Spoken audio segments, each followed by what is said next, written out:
Hello, good evening दोस्तों। आज की क्लास में आप सबका स्वागत है और आज के लिंक को आप ज़्यादा से ज़्यादा लोगों तक शेयर कर दीजिए। और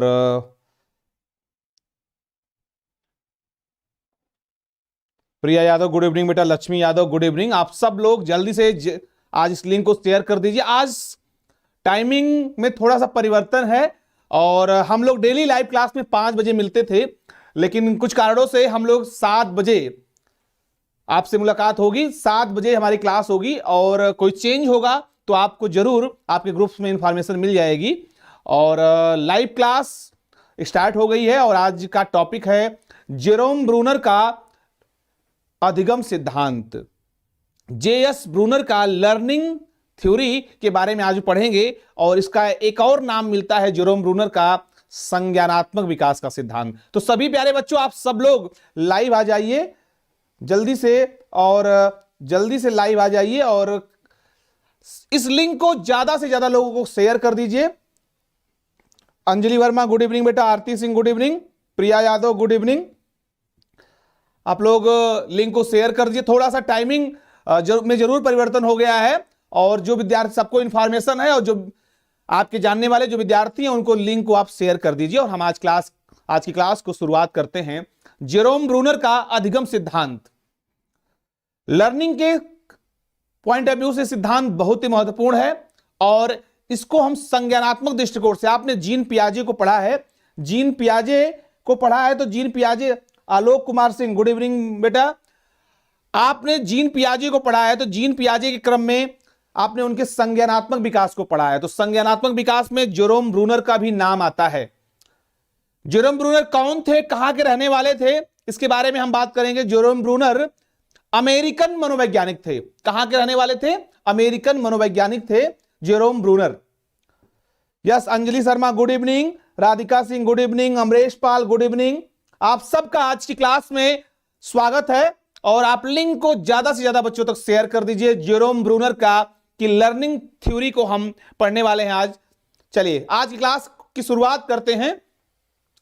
जेरोम ब्रूनर का परिचय देख लेते हैं। जेरोम ब्रूनर थे कौन? जेरोम ब्रूनर का जन्म 1 अक्टूबर 1915 को हुआ था। इनकी मृत्यु 2016 में हुई। और ब्रूनर एक अमेरिकन मनोवैज्ञानिक थे जिन्होंने मानव के संज्ञानात्मक मनोविज्ञान तथा संज्ञानात्मक अधिगम सिद्धांत कॉग्निटिव लर्निंग थ्योरी पर अपना योगदान दिया था। और न्यूयॉर्क के यूनिवर्सिटी ऑफ लॉ में वरिष्ठ अनुसंधान करता थे और इन्होंने 1937 में ड्यूक यूनिवर्सिटी में, कोमल गुड इवनिंग बेटा, ड्यूक यूनिवर्सिटी में से बीए किया था और 1941 में हार्वर्ड विश्वविद्यालय से पीएचडी की थी। और ब्रूनर ने संज्ञानात्मक मॉडल को प्रस्तुत किया था।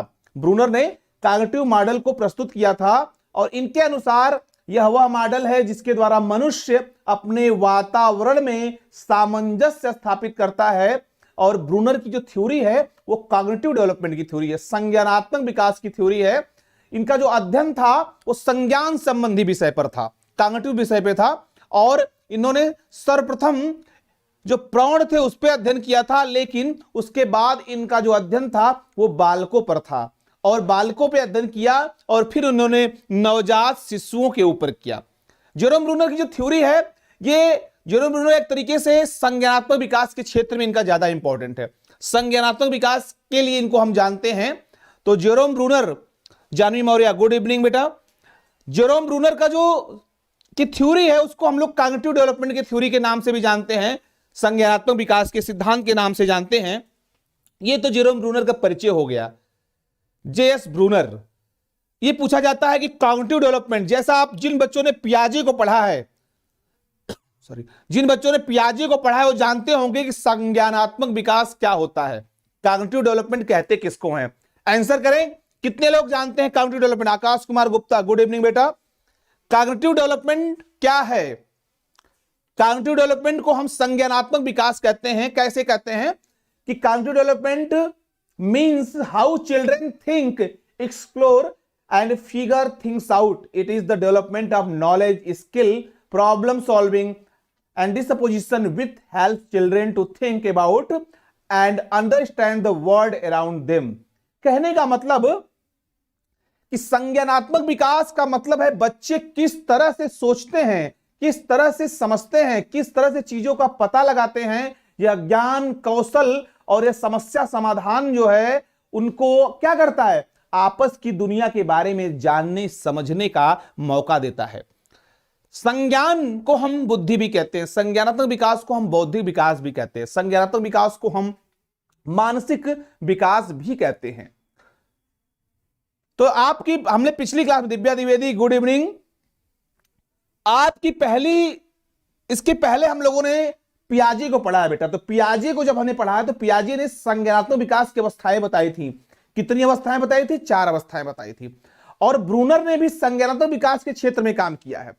ब्रूनर भी कहते हैं कि बच्चा जब शिशु होता है तो उसकी थिंकिंग कैसी होती है, बच्चा जब थोड़ा सा बड़ा होता है तो उसकी थिंकिंग कैसी होती है, जब वो बाल्यावस्था में जाता है तो उसकी थिंकिंग कैसी होती है। तो कहने का मतलब कि जैसे पियाजे ने संज्ञानात्मक विकास के क्षेत्र में काम किया था, वैसे ही ब्रूनर ने भी कॉग्निटिव डेवलपमेंट के क्षेत्र में काम किया, संज्ञानात्मक विकास के क्षेत्र में काम किया। और बालक के सोचने समझने तर्क करने के आधार पर उन्होंने अवस्थाओं को कितने, यस आकाश गुप्ता 4 अवस्था, वेरी गुड। तो संज्ञानात्मक विकास के बारे में बात की। तो आपसे पूछ लिया जाएगा कि ब्रूनर का संबंध किस विचारधारा से है या किस प्रकार के डेवलपमेंट से है, तो वो डेवलपमेंट होगा कॉग्निटिव डेवलपमेंट या संज्ञानात्मक विकास का क्षेत्र। ठीक है, यहां तक बात समझ में आ गई। अब जेरोम ब्रूनर का जो सिद्धांत है इसमें देखिए क्या कहते हैं। जेरोम ब्रूनर कहते हैं कि यहां पर विद्यार्थी स्वतंत्र रूप से अध्ययन करना, कार्य करना, क्रिया करना, खोज करना, समस्या समाधान करने संबंधी योग्यता और क्षमता के विकास को प्राथमिकता देता है। और जेरोम ब्रूनर के अनुसार बच्चे अपनी समझ का सामाजिक निर्माण करते हैं, परिवेश और संदर्भ का गहरा प्रभाव होता है। और जेरोम ब्रूनर भी कहते हैं कि बच्चे अपनी समझ का सामाजिक निर्माण करते तो हैं, लेकिन उसमें उनके परिवेश और संदर्भ का गहरा प्रभाव इसलिए होता है कि बच्चे अगर उनके मानसिक स्तर और सार्थकता में संबंध स्थापित किया जाए तो वो जटिल बातों को भी समझ जाते हैं। यानी ग्रुप में कार्य करना, समूह में कार्य करना, बच्चों की उम्र और संदर्भ को ध्यान में रखना और सार्थक बनाने से हमारा काम आसान हो सकता है। कहने का मतलब ब्रूनर यह कहते हैं, यहां पे बच्चे को एक्टिव करने की बात होती है, एक्टिव पार्टिसिपेशन की बात करते हैं। जैसे बालक के सामने जब उसको फ्री छोड़ दिया जाता है, स्वतंत्र रूप से छोड़ दिया जाता है अध्ययन करने के लिए या किसी टास्क का समाधान करने के लिए, क्रिया करने के लिए, तो वहां पर बालक क्या करता है, वहां पर बालक प्रॉब्लम सॉल्विंग बिहेवियर को क्या करता है, जस्टिफाई करता है और खुद लर्निंग बाय डूइंग करके चीजों को सीखने का प्रयास करता है। तो बच्चे के अंदर समाज को समझने का, कोई भी टास्क है उसको समझने का, उसके अंदर एक विचार या कॉन्सेप्ट आ जाता है जिससे वो चीजों को आसानी से समझ पाता है। ठीक है, ये उन्होंने अपने सिद्धांत में बताया था। और जेरोम ब्रूनर कहते क्या है, उन्होंने किस पर ध्यान दिया, तो according to Bruner the child's cognitive structure mature with age as a result of which the child can think and organize material in increasingly complex ways. He believes the world we experiences is a product of your mind. A child has to learn for itself by making sense of its own environment. कहने का तात्पर्य कि Brunner ने 2 बातों पर मुख्य रूप से ध्यान दिया कि शिशु जो होता है अपनी अनुभूतियों को मानसिक रूप में कैसे व्यक्त करता है, और दूसरा कि शैशवावस्था और बाल्यावस्था में बालक कैसे चिंतन करता है। ये 2 चीजों पे बात की थी। तो एक बात तो आपको स्पष्ट हो गई कि ब्रूनर का जो प्रयोग था, ब्रूनर का जो प्रिंसिपल या ब्रूनर की जो लर्निंग थ्योरी है वो किस ओर जा रही है, इसका डायमेंशंस क्या है। इसको कहीं ना कहीं उन्होंने क्या किया कि ब्रूनर ये कहते हैं कि बच्चा कैसे चीजों को सोचता है, कैसे वो एक कॉग्निटिव स्ट्रक्चर बनाता है, कैसे खोज करता है। इसलिए कहीं ना कहीं ब्रूनर की लर्निंग को हम डिस्कवरी लर्निंग भी कहते हैं। एक प्रश्न आप आगे मैं बताऊंगा डिस्कवरी लर्निंग क्या होती है, लेकिन खोज अधिगम या डिस्कवरी लर्निंग भी कहा जाता है। तो एक प्रश्न आपको यहां पे मिल जाएगा कि हु आर द प्रोपाउंड वे, किसने डिस्कवरी लर्निंग की खोज की या डिस्कवरी लर्निंग किसके द्वारा दिया गया था। लिंक को ज्यादा से ज्यादा लोगों तक बेटा शेयर आप जरूर कर दीजिए। जो विद्यार्थी, बहुत सारे बच्चों को आज की टाइमिंग पता नहीं होगी, तो आप अपने प्यारे दोस्तों, जो भी आपके मित्र हैं, दोस्त हैं, सहपाठी हैं, आप उनको जरूर आज का लिंक शेयर कर दीजिए, ताकि आज की क्लास का इंपॉर्टेंस उनको भी मिल पाए, आज की क्लास में वो भी सम्मिलित हो पाए। चलिए आगे बढ़ते हैं। अब सबसे इंपॉर्टेंट बात कि ब्रूनर ने संज्ञानात्मक विकास को 3 अवस्थाएं बताई हैं। एक प्रश्न यहीं से आ जाएगा आपका कि ब्रूनर ने संज्ञानात्मक विकास की कितनी अवस्थाएं बताई हैं? 3 अवस्थाएं बताई हैं। पहली अवस्था को हम कहते हैं इनएक्टिव स्टेज। क्या कहते हैं? इनएक्टिव स्टेज, या क्रियात्मक अवस्था, या सक्रियता विधि, कई नामों से जानते हैं इसको। क्रियात्मक अवस्था जो क्रिया पर आधारित होती है, दूसरी जो सक्रियता विधि होती है, या उसको इनएक्टिव स्टेज कहते हैं। दूसरी अवस्था होती है प्रतिबिंबात्मक अवस्था, या चित्र आधारित या दृश्य प्रतिमा विधि, जिसको हम कहते हैं आइकोनिक स्टेज। ठीक है ना? दूसरी अवस्था को हम आइकोनिक स्टेज कहते हैं, पहली को हम कहते हैं इनएक्टिव, दूसरी को आइकोनिक, और तीसरी अवस्था होती है सिंबॉलिक स्टेज, जिसको हम संकेतात्मक कहते हैं। अब आपसे पूछा जाएगा कि ब्रूनर के द्वारा संज्ञानात्मक विकास की कितनी अवस्थाएं होती हैं, तो कितनी अवस्थाएं होगी? आंसर करिए। 3 अवस्थाएं होती हैं। पहली अवस्था क्रियात्मक, इनएक्टिव, आइकोनिक, सिंबॉलिक। 3 अवस्थाओं के नाम नोट कर लीजिए। आइकोनिक, ठीक है, इनएक्टिव, आइकोनिक, सिंबॉलिक। भूलेंगे तो नहीं? चलिए, तो इन अवस्थाओं में बालक सोचता कैसे है और कौन सी अवस्था कितने देर तक रहती है, अभी आगे हम बढ़ाएंगे। पहली अवस्था जो क्रिया आधारित होती है, इसको पहली अवस्था को हम कहते हैं क्रिया आधारित, जो जन्म से लेके 18 माह तक होती है, इसको हम कहते हैं क्रिया आधारित। आप नोट कर लीजिए, अपने पेन पेपर लेके बैठे हैं तो जरूर नोट कर लीजिए। पहली अवस्था क्रिया आधारित, उसमें बच्चा क्या करता है? भौतिक वस्तुओं से क्रिया करता है, उसके प्रभावों को देखता है, हाथ पैर चलाना, साइकिल चलाना, इस तरह की गतिविधियों में वो इन्वॉल्व हो जाता है। दूसरी अवस्था क्या होती है? प्रतिबिंबात्मक दृश्य प्रतिमा विधि, या उसको कह सकते हैं, कहते हैं हम चित्र आधारित। चित्रों के आधार पर इस अवस्था में मानसिक प्रतिबिंबों द्वारा सूचनाएं व्यक्ति तक पहुंचती हैं, इमेज के फॉर्म में पहुंचती हैं, और बालक प्रत्यक्षीकरण करता है, उसके माध्यम से सीखता है। और ब्रूनर ने बताया कि यह अवस्था पियाजे के पूर्व संक्रियात्मक अवस्था से समानता रखती है। मतलब चीजों के बारे में इमेजिनरी फॉर्म में जब समस्या उसके सामने आती है, प्रतिबिंबात्मक फॉर्म में आती है, तो उसको कहते हैं आइकोनिक स्टेज कहते हैं। आइकोनिक फॉर्म में जब समस्या सामने आती है तो बच्चा इसको कैसे सॉल्व करता है। और तीसरी अवस्था जो फाइनल स्टेज है, जिसको हम कहते हैं सिंबॉलिक स्टेज, वो भाषा आधारित होती है। जब बालक 7 वर्ष से ऊपर पहुंच जाता है, भाषा, तो भाषा आधारित तीसरी अवस्था होती है, उसको हम सांकेतिक विधि भी कहते हैं। इस अवस्था में बालक अमूर्त रूप से सोचने की क्षमता का विकास होता है। बालक भाषा, गणित, तर्क आदि कर सीखना उनका उपयोग करते हैं, और संकेतों के प्रयोग से बालकों की संज्ञानात्मक क्षमता बढ़ जाती है। आप स्क्रीनशॉट इसका ले लीजिए, स्लाइड का, और इसमें सारी बातें आपको सिम्टम्स दिए हुए हैं, आप इसको जरूर एक बार देख लीजिए। ये बात समझ में आ गई कि ब्रूनर ने संज्ञानात्मक विकास की कितनी अवस्थाएं बताई हैं? 3 अवस्थाएं बताई हैं। तीनों अवस्थाओं के नाम याद हो गए आपको? तीनों अवस्थाओं के क्या नाम है? कमेंट बॉक्स में लिखिए। क्रियात्मक विधि या क्रियात्मक अवस्था, प्रतिबिंबात्मक अवस्था और संकेतात्मक अवस्था, इनएक्टिव, आइकोनिक, सिंबॉलिक। तो आप चाहे तो इसका टिक बना लीजिए, IEIS, आइको, ठीक है ना? इनएक्टिव, आइकोनिक और सिंबॉलिक, नहीं भूलेगा फिर, ठीक है ना? चलिए, हाँ, ये स्लाइड देख लीजिए। ये स्लाइड बहुत ही महत्वपूर्ण है और एक आपके लिए बहुत प्यारी स्लाइड बनी हुई है, ब्रूनर्स मोड्स ऑफ रिप्रेजेंटेशन। इसकी जरूर स्क्रीनशॉट ले लीजिए, ये भूलेगा नहीं। इनएक्टिव, आइकोनिक और सिंबॉलिक, कभी पूछा जाएगा। मनोज सिंह सर कह रहे आज लेट हो गए सर। नहीं सर, आज क्लास शेड्यूल आज यही था 7 बजे,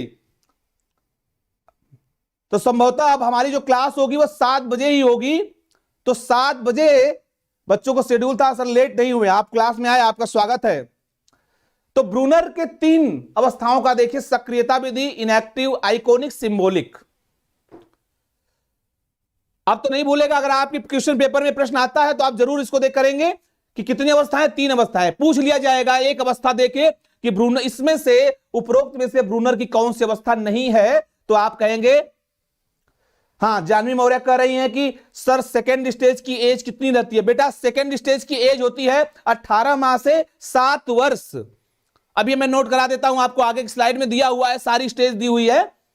पहला जन्म से 18 माह, दूसरा 18 माह से कितने देर तक, 7 वर्ष, और लास्ट 7 वर्ष से ऊपर। ठीक है ना?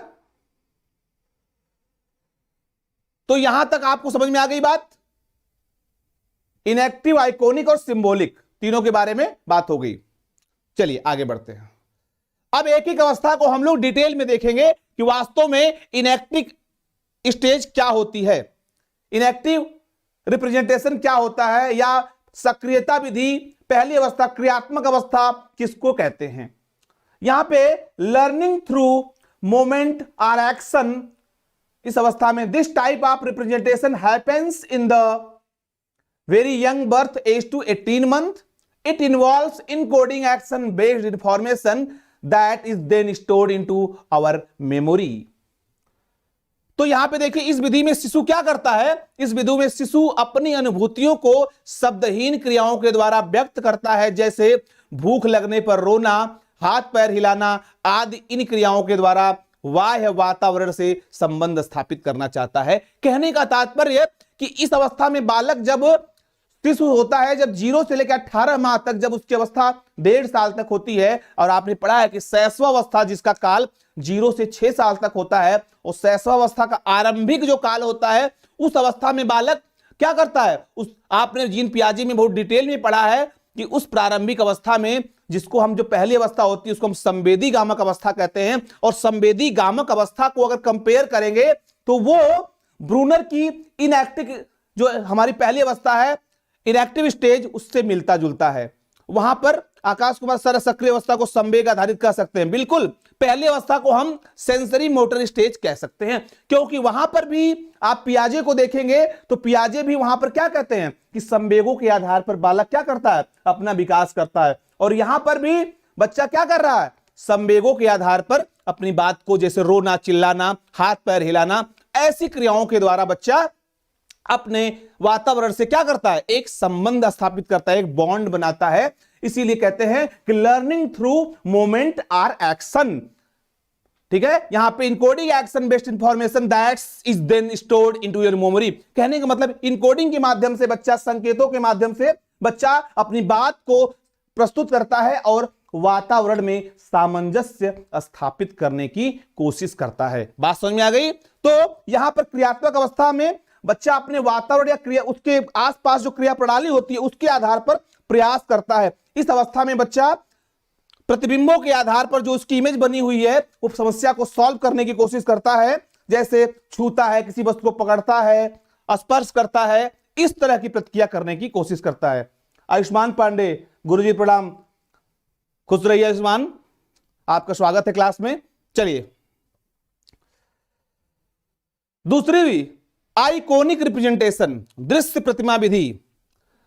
देखिए ब्रूनर की दूसरी अवस्था आइकॉनिक रिप्रेजेंटेशन या दृश्य प्रतिमा विधि या चित्र आधारित अवस्था या प्रतिबिंबात्मक अवस्था, कई इसके नाम हैं।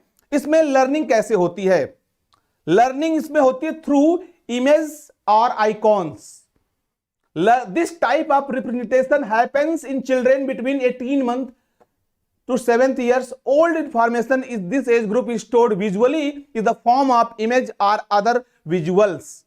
इस विधि में बालक अपनी अनुभूति को अपने मन में कुछ दृश्य प्रतिमाएं बनाकर प्रकट करता है तथा इस अवस्था में बच्चा प्रत्यक्षीकरण के माध्यम से सीखता है। जैसे ब्रूनर ने, आपने देखा एक तरीके से शैशवावस्था हमारी 0 से 6 साल तक होती है, बाल्यावस्था 6 से 12 वर्ष होती है, तो कहीं ना कहीं बाल्यावस्था में बच्चे को प्रवेश करा दिया है। अभी तक हम लोग संवेदी गामक अवस्था को देखे, अब हम लोगों ने पूर्व संक्रियात्मक अवस्था को देखा, क्योंकि पूर्व संक्रियात्मक अवस्था का काल भी होता है 2 से 7 साल। तो कहने का मतलब यहां पर बच्चा अपनी समस्या को इमेज फॉर्म में, या कह सकते हैं कि हर चाहे यहां पे बच्चा देख रहे हैं, एक बच्चा है जो बुक्स को देख रहा है, पिक्चर को देख रहा है, मतलब बच्चा का जो परसेप्शन होता है इमेजिनरी फॉर्म में होता है, संकेतों के फॉर्म में होता है। यहां पर बच्चा क्या करता है, संकेत या कह सकते हैं दृश्य आधारित या इमेज के आधार पर अपनी समस्या को सॉल्व करता है और बच्चे में दृश्य स्मृति विकसित हो जाती है। और पियाजे के, शालिनी यादव गुड इवनिंग बेटा, दृश्य आधारित स्मृति विकसित हो जाती है जो कहीं ना कहीं क्या होता है, उसको अपनी चीजों को ऑब्जर्व करने में, परसेप्शन करने में मदद करती है। और पियाजे से अगर आप तुलना करेंगे तो जीन पियाजे की जो दूसरी अवस्था है उसका नाम है पूर्व संक्रियात्मक अवस्था, जिससे यह अवस्था क्या है, मिलती है। तो बात समझ में आ गई कि आइकॉनिक स्टेज में बच्चे का संज्ञानात्मक विकास कैसे होता है, बच्चा कैसे सोचता है, बच्चे के सामने जो समस्या आती है उसका कैसे वो सॉल्यूशन निकालता है। यहां तक समझ में आ गया? यस, कमेंट बॉक्स में जरूर लिखें अगर यहां तक बात आपको समझ में आ गई तो। हमारी जो अगली स्टेज है उसका नाम है सिंबॉलिक स्टेज, सिंबॉलिक रिप्रेजेंटेशन या सिंबॉलिक स्टेज या सांकेतिक विधि। संकेत विधि भी इसको कहते हैं, संकेत आधारित अवस्था होती है या संकेतात्मक अवस्था भी इसको कहते हैं। यहां पे लर्निंग कैसे होती है देखिए, this type of representation happens in children between 7 years old and older. In this stage of life, information is stored in the form of code or symbol such as language.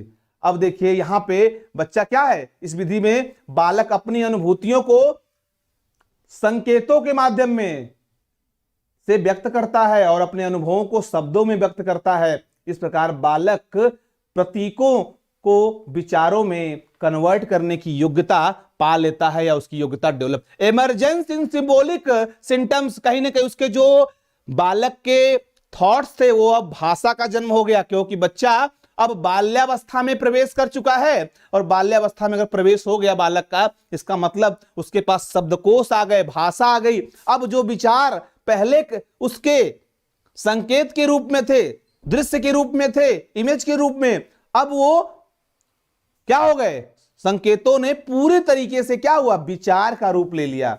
ठीक है, तो यह अवस्था एक तरीके से क्या करती है, संकेतात्मक अवस्था कहलाती है। और यहां पर बच्चा चीजों को प्रत्यक्ष देखता है, ऑब्जर्व करता है, उसके आधार पर बिहेवियर करने की कोशिश करता है। Aditya Tiwari good evening, Pradeep Yadav sir आपका स्वागत है, गुड इवनिंग आज की क्लास में, मोस्ट वेलकम आदित्य तिवारी, सबको आशीर्वाद।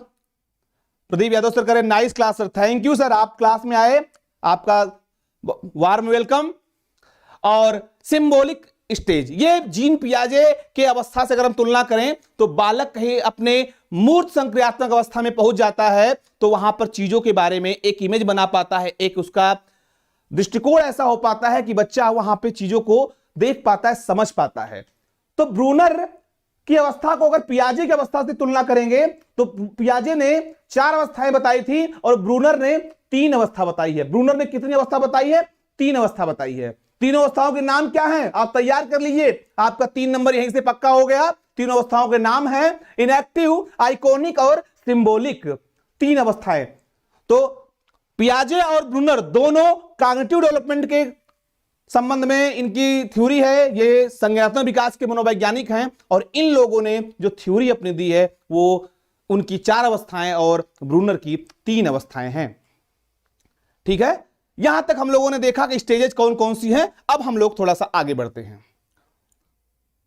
अब ये एक बड़ी अच्छी स्लाइड है, लर्निंग मोड्स, कैसे लर्निंग होती है, तीनों अवस्थाओं में लर्निंग कैसे होती है, आप इसको समझने की कोशिश करिए। पहली अवस्था होती है इनएक्टिव, बहुत ही प्यारी और बहुत ही अच्छी स्लाइड है, सब लोग इसका जरूर स्क्रीनशॉट ले लीजिए। इनएक्टिव में बच्चा लर्न थ्रू मूवमेंट और action, play with a book. अगर आपको कुछ भी समझ में प्रश्न मान ली पेपर में आ गया, ये इमेज आपके दिमाग में है, आप सब कुछ कर लेंगे, सारा आंसर आप कर लेंगे। इनएक्टिव लर्न थ्रू मूवमेंट और action, iconic learn through image और आइकॉन्स, और symbolic learn through abstract symbol, read for research. 3 image हैं आपके सामने, एक में एक छोटा सा बच्चा है जो इमेज को देख रहा है या प्ले विथ ए बुक, किताबों के साथ खेल रहा है, उस चीजों को, परिस्थिति को समझने की कोशिश कर रहा है। दूसरी में लुक एट पिक्चर, बच्चा पिक्चर्स को देख रहा है। तीसरी में रीड फॉर रिसर्च, एक लाइब्रेरी है, वहां पे कंप्यूटर लगा हुआ है, वहां पे सामने दो लोग बैठे हुए हैं और कुछ वो चीजों को अब्स्ट्रैक्ट सिंबल तर्क करने के, चिंतन करने की कोशिश कर रहे हैं। ये तीनों अवस्थाएं हैं। ये बालक के सामने जब इस तरह की अवस्थाएं होती है, ब्रूनर कहता है कि जब कोई समस्या बच्चे की आती है तो इस 3 फॉर्म में बच्चा उस समस्या का समाधान करने की कोशिश करता है और डिपेंड करता है कि वह किस अवस्था में। यहां पर उन्होंने अवस्था को डिफाइन किया कि बच्चा शिशु जब होता है, शिशु पहली अवस्था में बालक 0 से लेके 8 माह तक, दूसरी अवस्था में 8 माह से लेके 8 माह नहीं 18 माह तक, 0 से लेकर 18 माह तक इन एक्टिव स्टेज में, दूसरी में 18 से लेकर 7 वर्ष और तीसरी में 7 वर्ष से ऊपर। जब बालक अवस्था दर अवस्था आगे बढ़ रहा होता है तो चीजों को समझने को, चीजों को सॉल्व करने की उसकी जो इमेजिनरी पावर है, उसकी जो तार्किक क्षमता है, इस आधार पे वो आगे बढ़ने की कोशिश करता है। तो याद रखेंगे, पहली अवस्था में लर्न थ्रू मूवमेंट और एक्शन, दूसरी अवस्था में लर्न थ्रू इमेज और आइकॉन्स, तीसरी अवस्था में लर्न थ्रू अब्स्ट्रैक्ट सिंबल। भूलेंगे तो नहीं? तो अवस्था याद हो गई, EIS, हमने इसका टिक भी बता दिया, इनएक्टिव आइकॉनिक सिंबॉलिक। ठीक है ना? तो कह सकते हैं कि पहली अवस्था में क्रिया आधारित, दूसरी में भाषा आधारित, चित्र आधारित, तीसरी में भाषा आधारित। ठीक है, अब हम आगे बढ़ते हैं। इसको हम, एक प्रश्न अपने आप में इंपॉर्टेंट है, ब्रूनर की थ्योरी को हम डिस्कवरी लर्निंग भी कहते हैं। कई बार आपसे पूछा जाएगा, अन्वेषण अधिगम, डिस्कवरी लर्निंग भी कहते हैं। ब्रूनर ने, अब आपसे पूछा जाएगा कि डिस्कवरी लर्निंग के प्रतिपादक कौन हैं, तो क्या आंसर होगा आपका? डिस्कवरी लर्निंग के प्रतिपादक हैं जेरोम ब्रूनर। 1961 में इन्होंने प्रस्ताव दिया था कि the learners construct their own knowledge and curriculum by organising the categorise information using a coding system. ठीक है, the role of the teacher should be reached information by learning but instead the facilitate learning process. ये कहते हैं कि जो बालक है वो क्या करता है, एक तरीके से जो सामने से जब समस्या आती है, ज्ञान का निर्माण, थोड़ा सा इमेज दब गई है, अपने ज्ञान का निर्माण जानकारी और व्यवस्थित तरीके से करना है, उसको डिस्कवरी लर्निंग कहते हैं।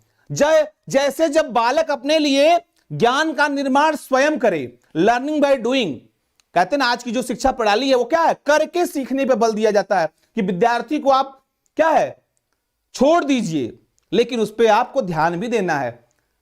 जैसे कहा था रूसो ने कि प्रकृति की गोद में छोड़ दीजिए, बच्चा सीखेगा, लेकिन आज अगर विद्यार्थी को आप प्रकृति की गोद में छोड़ देंगे तो कहीं ना कहीं वो अपना नुकसान कर लेगा। इसलिए यहां पे टीचर, या क्या होता है, टीचर सुविधा प्रदाता है, फैसिलिटेटर होता है, बच्चे को ध्यान रखता है। लेकिन बच्चे को जब हम कहीं स्वतंत्र रूप से छोड़ देते हैं, जब वो सर्च करता है, लर्निंग बाय डूइंग का कॉन्सेप्ट का अपनाता है, तो वहीं पे डिस्कवरी लर्निंग आती है, वहीं पे अन्वेषण अधिगम आता है और अपने लिए स्वयं ज्ञान का निर्माण करता है। और रट्टा प्रणाली या रटन प्रणाली नहीं, क्या हो, बच्चे को उस लर्निंग की प्रक्रिया को सुविधाजनक बनाना है। उस पे, जैसा कि आप जानते हैं, एनसीएफ का आपने नाम सुना, एनसीएफ ने कहा है कि बस्ते का बोझ कम करना, या बच्चे को रटन प्रणाली का विरोध करता है। ये सारी बातें इन सिद्धांतों में जो रिसर्च हुए या सिद्धांतों में जो की विशेषताएं हैं, उसमें शोध के बाद ये रिजल्ट आया कि वास्तव में बच्चे की लर्निंग कैसी होनी चाहिए। तो आज के कॉन्सेप्ट में बच्चे की लर्निंग जो होती है, लर्निंग बाय डूइंग, सबसे अस्थायी होता है और सबसे सशक्त माध्यम है कि बच्चा जब करके सीखेगा तो उसका जो ज्ञान है वो ज्यादा देर तक अस्थायी रहेगा। ठीक है ना, इसीलिए कहा जाता है कि रटन प्रणाली का विरोध किया जाता है और लर्निंग बाय डूइंग। आप देखते हैं छोटी क्लास में जैसे ही बच्चा शिशु होता है, शैशवावस्था में चाहे बाल्यावस्था में, उनकी करिकुलम में एक्टिविटी बेस्ड करिकुलम की बात होती है, एक्टिविटी का इन्वॉल्वमेंट होता है। इसीलिए कहा जाता है कि बच्चे क्या होते हैं, बच्चे एक अच्छे खोजकर्ता होते हैं, एक डिस्कवरर होते हैं। इसलिए इस अधिगम को ब्रूनर ने डिस्कवरी लर्निंग भी कहा है। याद हो गया आपको, डिस्कवरी लर्निंग को किसने दिया है, जेरोम ब्रूनर ने। ठीक है, इस सिद्धांत की कुछ कमियां भी हैं, ड्रॉबैक्स भी हैं। ब्रूनर ने डिस्कवरी लर्निंग पे अधिक बल दिया, लेकिन हर विषय उसकी पाठ्यवस्तु को खोजपूर्ण विधि के माध्यम से सीखना संभव नहीं है। यह भी एक बात है कि Bruner has emphasised more on discovery learning but every subject can not be learn through discovery method. मतलब ब्रूनर के अनुसार कि सभी चीजों को हम लर्निंग बाय डूइंग के कॉन्सेप्ट से नहीं कर सकते। बहुत सारे ऐसे टॉपिक्स होते हैं या ऐसे विषय वस्तु होती है जो खोजपूर्ण विधि के माध्यम से उसको हम नहीं सीख सकते। इस विधि की पहली एक ही कमियां हैं। ब्रूनर ने दूसरी देखते हैं, ब्रूनर ने इनिशिएटिव थिंकिंग पर भी बल दिया, लेकिन केवल इसी पर निर्भर रहने से विद्यार्थियों में संप्रत्यय के ज्ञान के बारे में विविधता आ जाती है। इससे सामान्य बच्चे की मदद में स्थिति उत्पन्न होने का भय रहता है। Bruner has emphasized on initiative thinking also, but continuously depending upon this the students may face variation in their knowledge regarding the different concept।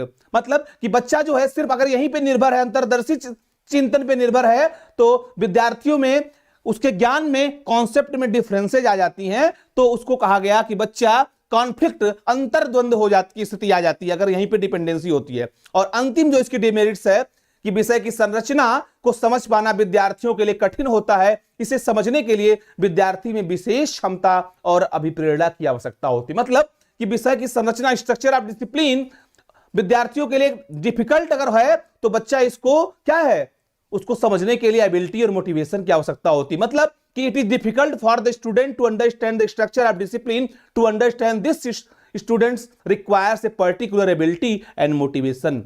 बच्चे के सामने इस तरह की कोई समस्या है, तो यहां पर विद्यार्थी क्या कहता है, विद्यार्थी को कहीं समस्या आती है चीजों को समझने में, विद्यार्थी को चीजों को समझने में समस्या आती है, उसके सामने कोई टास्क है, तो ये इस सिद्धांत की डिमेरिट्स हैं, इस सिद्धांत की डिमेरिट्स हैं। आप इसको ध्यान दे लीजिए, देख लीजिए क्या है इसकी कमियां। ठीक है, आगे बढ़ते हैं। इस सिद्धांत के अन्य क्या नाम है, सबसे इंपॉर्टेंट एक और स्लाइड आपके लिए, इस स्लाइड देख लीजिए, इसके अन्य क्या नाम है। रश्मि पाठक जी, गुड इवनिंग, आपका स्वागत है मैम आज की क्लास में, थैंक यू। इस सिद्धांत के अन्य नाम निर्मितवाद, अन्वेषण सिद्धांत, संरचना सिद्धांत। इस सिद्धांत को हम 3 नामों से जानते हैं, ठीक है, निर्मितवाद, अन्वेषण सिद्धांत और संरचना सिद्धांत। ये भी जान लीजिए आप लोग, कंस्ट्रक्टिविस्ट, इन्वेस्टिगेशन और स्ट्रक्चर थ्योरी। इस सिद्धांत के 3 अन्य नाम हैं, इसको आप नोट कर लीजिए, आपको जानकारी मिल जाएगी कि सिद्धांत को हम अन्य किस नामों से जानते हैं। तीनों नाम याद हो गए आपको? चलिए आगे बढ़ते हैं। कभी पूछ लिया जाएगा कि ब्रूनर के संज्ञानात्मक सिद्धांत को हम अन्य किस नाम से जानते हैं। अब इस सिद्धांत की किस विशेषताएं हैं, स्लाइड को आप जरूर सेव कर लीजिए, स्क्रीनशॉट ले लीजिए। जेरेम ब्रूनर का अधिगम सिद्धांत है, जो संज्ञानात्मक सिद्धांत है, उसकी क्या विशेषताएं हैं। आप अगर डिटेल में आपके प्रश्न को लिखना है तो आप इसको जरूर अपने आंसर में शामिल कर लीजिएगा। ब्रूनर कहते हैं कि बच्चे व्यक्तिगत और सामाजिक दोनों गुण द्वारा क्या करते हैं, शिक्षा। बच्चे के अंदर जो व्यक्तिगत और सामाजिक गुण हैं वो शिक्षा के द्वारा विकसित होते हैं। Both individual and social qualities या पे चाइल्ड डेवलपमेंट एजुकेशन। बच्चे के अंदर जो एक विकास का क्रम है, बच्चे शिक्षा के द्वारा ही सीखते हैं। और कहते हैं ब्रूनर कि इस सिद्धांत के अनुसार विषय की संरचना ऐसी हो जिसे सीखने वाला आसानी से सीख जाता है। According to this theory the structure of the subject is such that a learner learns easily. यहां पे बच्चा क्या है, उसको आसानी से सीखने की कोशिश करता है, संरचना ऐसी होनी चाहिए। और यह सिद्धांत बच्चों के पिछले अनुभवों और नए विषय की सामग्री के विषय पर समन्वय पर जोर देता है। This theory emphasized reinforcement after learning such as reward, punishment etcetera. ठीक है, और यह सिद्धांत सीखने के बाद पुनर्बलन पर जोर देता है, जैसे कि इनाम, सजा आदि। ये इस सिद्धांत के कुछ इंपॉर्टेंस हैं जो आपके लिए उपयोगी हैं। इसको आप एक बार देख लीजिए कि यह सिद्धांत किन किन चीजों पर जोर देता है। तो कुछ चीजें इसमें इंपॉर्टेंट हैं कि पर्सनल और सोशल जो ट्रेट्स हमारे होते हैं उसको डेवलप करने में, विषय की संरचना है ऐसी होनी चाहिए कि बच्चा आसानी से सीख पाए, और नए विषय की सामग्री और पुराने के बीच में क्या करता है, समन्वय, कोऑर्डिनेशन पर जोर देता है और पुनर्बलन पर जोर देता है। ये इस सिद्धांत की कुछ विशेषताएं हैं। इस सिद्धांत के कुछ शैक्षिक महत्व, सिद्धांत के शैक्षिक महत्व क्या हैं, आप लोग इसको देख लीजिए।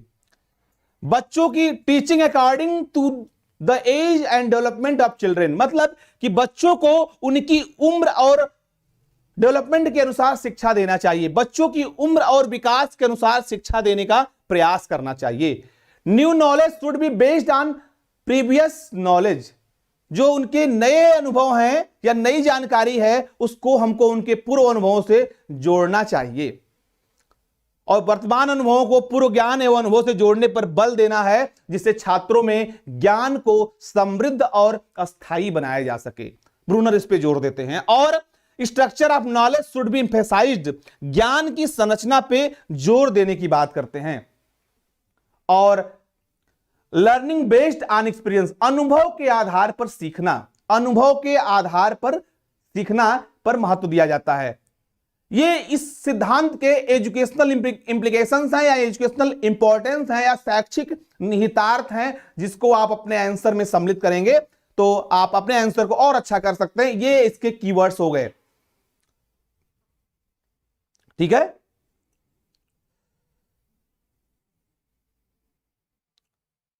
अंजलि शर्मा जी करें easily understandable, thank you, thanks lot.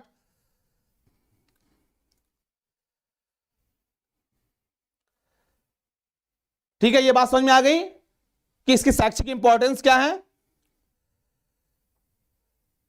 तो आज हम लोगों ने ब्रूनर की थ्योरी को देखा कि ब्रूनर की थ्योरी का इंपॉर्टेंस क्या है। एक बार हम लोग रिवीजन कर लेते हैं, जो बच्चे लेट जुड़े हैं उनको पूरी स्लाइड एक बार फिर से हम लोग देख लेते हैं कि क्या हम लोगों ने आज पढ़ा है। जेरोम ब्रूनर की लर्निंग थ्योरी, यहां से हमने शुरुआत किया था। ब्रूनर के बारे में एक जीवन परिचय था थोड़ा सा, और इन्होंने कॉग्निटिव डेवलपमेंट पे काम किया है, संज्ञानात्मक विकास होता क्या है और ब्रूनर के अधिगम सिद्धांत का मेन पर्पज क्या है। इसमें बच्चों को समूह में कार्य करना सीखना, उनके मेंटल डेवलपमेंट की बात की गई, और इनका सिद्धांत क्या है कि टोटली कहीं बच्चों के लिए मानसिक रूप से किस प्रकार उनके मानसिक जो दृष्टिकोण है उस पर बात की गई। और इसके बाद उन्होंने अवस्थाएं बताई थी कि ब्रूनर ने संज्ञानात्मक विकास के कितने चरण हैं। चरण के आधार पर आप देखिए इसके 3 अवस्थाएं हैं, क्रियात्मक, प्रतिबिंबात्मक और संकेतात्मक, इनएक्टिव, आइकॉनिक और सिंबॉलिक। 3 अवस्थाएं बताई गई हैं, और बच्चा कैसे किस अवस्था में उसका विकास होता है इसके बारे में हमने बताया। और 3 अवस्थाएं, इनएक्टिव, आइकॉनिक, सिंबॉलिक, इसके बारे में हमने बताया था आपको। इन अवस्थाओं के आप नाम याद कर लीजिए। और तीनों अवस्थाओं को डिटेल में बताया था कि पहली अवस्था में बच्चा कैसे सोचता है, समझता है, पहली की टाइम पीरियड क्या होती है। पहले में बच्चा अनुभूतियों के द्वारा जो भूख लगना, रोना, हाथ पैर हिलाना, इस तरह के जो इस तरीके सिंबॉलिक स्टेज होते हैं, संकेतात्मक अवस्था होती है, इसको हम पियाजे के संवेदी गामक अवस्था से मिला सकते हैं। दूसरी अवस्था में दृश्य प्रतिमा अवस्था, यहां पे iconic representation, learning through image और आइकॉन्स। इस विधि में बालक अपनी प्रतिभा को अपने मन में दृश्य प्रतिमा बनाकर प्रकट करता है। इस अवस्था में बच्चा प्रत्यक्षीकरण के माध्यम से सीखता है। दूसरी विधि हमने बताई थी, यह अवस्था 18 मंथ से 7 ईयर्स की होती है। और तीसरी अवस्था हमारी सांकेतिक विधि है। सांकेतिक विधि में सिंबॉलिक स्टेज में आपने देखा कि बच्चा कैसे सीखता है। यहां पर इस चीज को हमने बताने की कोशिश की। यहां पर बच्चा भाषा का विकास हो जाता है, अब वही उसके जो विचार होते हैं वो कहीं कन्वर्ट हो जाते हैं सिंबॉलिक फॉर्म में। और एक स्लाइड ये भी थी, इनएक्टिव, आइकॉनिक, सिंबॉलिक। बच्चा play with book, look at picture, read for research, learn through moment और एक्शन, लर्न थ्रू इमेज और आइकॉन्स, लर्न थ्रू अब्स्ट्रैक्ट्स सिंबल्स। ये इसके सिम्टम्स हो गए। और अगली अवस्था जो आपकी है, इसको सबसे इंपॉर्टेंट इस थ्योरी का कि डिस्कवरी लर्निंग किसकी है। डिस्कवरी लर्निंग है ब्रूनर की, जेरोम ब्रूनर की। ठीक है, इसको आप जरूर नोट कर लीजिएगा, पूछा जाएगा, एमसीक्यू में पूछा जाएगा डिस्कवरी लर्निंग। और इसके ड्रॉबैक क्या है ये बताया था हमने, और आपको बताया था इसके सिद्धांत के कुछ अन्य नाम भी बता दिए थे, निर्मितवाद, अन्वेषण सिद्धांत और संरचना सिद्धांत। और लास्ट में इसकी कुछ विशेषताएं बताई थी हमने आपको, और इसके सिद्धांत की क्या विशेषताएं हैं और इसका शिक्षा के क्षेत्र में क्या उपयोग है। और एक तरीके से आज की क्लास यहीं तक। और आज की क्लास कैसी लगी आप कमेंट बॉक्स में जरूर लिखेंगे और जरूर बताएंगे कि आज की क्लास आपको कैसी लगेगी। और आप कहीं जाइएगा मत, क्योंकि आज आपको ताबड़तोड़ क्लास मिलने वाली है। इस क्लास के बाद पॉलिटी होगी, पॉलिटी के बाद साइंस, साइंस के बाद ज्योग्राफी की क्लास मिलने वाली है। और आप बने रहिए हमारे इस प्लेटफॉर्म पे। आज की क्लास आपका कमेंट का आपको जरूर इंतजार है। चैनल को सब्सक्राइब, शेयर और कमेंट जरूर आपके करिए, कमेंट का आपके इंतजार रहता है हमें। और टाइमिंग में अगर कोई परिवर्तन होगा तो आपको सूचना जरूर दे देंगे। वैसे कल के लिए भी टाइमिंग 7 बजे ही रहेगी, तो 7 बजे हम लोग कल फिर मिलते हैं एक नए टॉपिक के साथ, एक नए विषय के साथ। विषय तो यही रहेगा, लेकिन एक नया दृष्टिकोण, एक नया कॉन्सेप्ट के साथ, एक नई थ्योरी के साथ। तो हम आज की क्लास को यहीं पर समाप्त करते हैं और आप के कमेंट्स का हमें इंतजार है। आज की क्लास कैसे लगी? आप सबका आज की क्लास में जुड़ने के लिए बहुत बहुत धन्यवाद। आप सब लोग अपना कीमती समय निकालकर आज की क्लास में आए, इसके लिए आप सभी का तहे दिल से धन्यवाद। और आप, आई होप कि आप आगे भी इसी तरह क्लास में जुड़े रहेंगे। तब तक के लिए आप सबको नमस्कार, शुभ संध्या।